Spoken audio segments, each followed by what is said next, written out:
So many times in the past few years, I have had to grow up. Like the first, second, and third time I read about kids being shot in schools.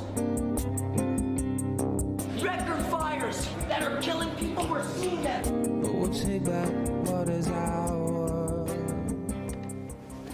Youth activism in America is the focus of the new documentary short film, The Day I Had to Grow Up. It showcases 6 young activists and the events that shaped their political lives, including the Parkland shooting, the Black Lives Matter movement, the climate crisis, and more. Joining us now are the film's directors and producers, Stefano and Laura Pellegrini. Thank you both for being with us. Thank you so much for having us. This is great to see that people are talking about this, but I always wonder, Larry and I both have teenage daughters, and I always wonder, what do you tell kids if there's something they're passionate about? It's one thing to be passionate about something and then take something to whatever level they feel comfortable with. I think the first thing is that we always tell them is to organize. It's important for them to start off meeting like-minded people so they don't feel alone.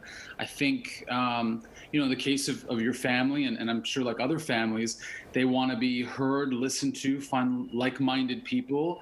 And that's a good place for them to start, I think we would say, But it seems today with technology, there are so many ways to get that message out. And I wonder at some point, does an audience get worn out by all that? How do you take the action to the next level to really make an impact beyond just talking?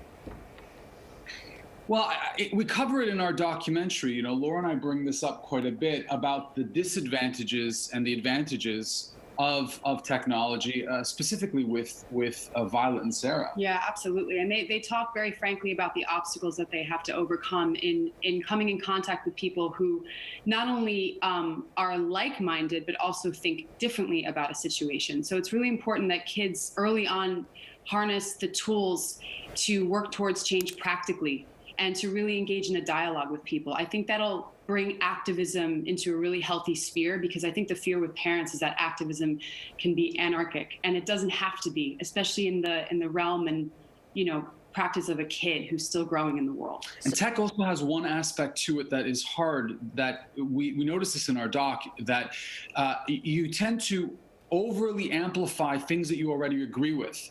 And so you have more polarization in a lot of sense. So those face-to-face meetings, the way that people have to meet each other doesn't happen online, and the anonymity as well. So it's a challenge. We cover it in our documentary, but it's definitely a challenge for this generation. Yeah, I mean, it's scary how drawn they are to social media, yet how put off they are by it, because it can get real mean real quick, and you're comparing yourself to everyone else. I would think it makes a lot of these kids want to shy away from doing anything.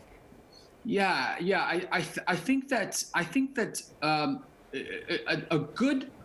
the ones that we have met, all the 6 kids that are profiled in The Day I Had to Grow Up, they all they see the advantages and disadvantages. I think that comes from the pressures that they felt in their social activist movements, and also how to become themselves. They see that they are under a microscope, and there's a sense of following the trends of the day. One of the pieces of advice Laura and I talk about is finding what you're passionate about, so you can have impact as a social activist over a long period of time. If you only follow the political trends of the day, you run the risk of becoming in a loop. And that's hard for young people, because we all want to belong, right? We all want to. And we see this because we spent 2 years talking to young kids. So, we're very sympathetic to this dilemma. So you suggest to have this nuanced, thoughtful conversation, but typically that doesn't happen on social media, and it's hard for it to happen in the middle of a protest. So where and how do they have this thoughtful, nuanced conversation with the other side? Well, I think the most important is that if you have family members that are different in your own family, if you're exposed to it, that's a good place to start. Hopefully you have parents that are bringing you up in a way that has opportunities to show many different family members. We all have different family members in our lives that are Republicans and Democrats. And it's very important to have that dialogue within a family structure. Absolutely. And it's really important to educate yourself on both sides of the spectrum, because then kids will feel more equipped to have those conversations and engage pragmatically with other kids about strategies and building towards change practically, The other thing I also want to say is that, watching, how do you have that dialogue with if it's not happening on social media? Watching documentaries, watching movies, watching points of view that you don't necessarily agree with is fundamental, because over time, as you grow and as we've changed, also as filmmakers, your perspectives change, and that is not singular to us or anybody. It happens to everybody, and I think that's an important part to be open to realizing you can be wrong on some issues, and other people can give you a different perspective. Boy, good advice for everyone, not just kids, right?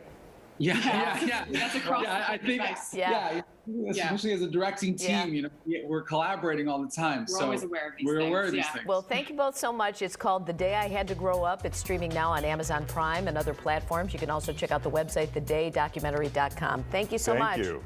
Thank you for having us. Hey, Anna.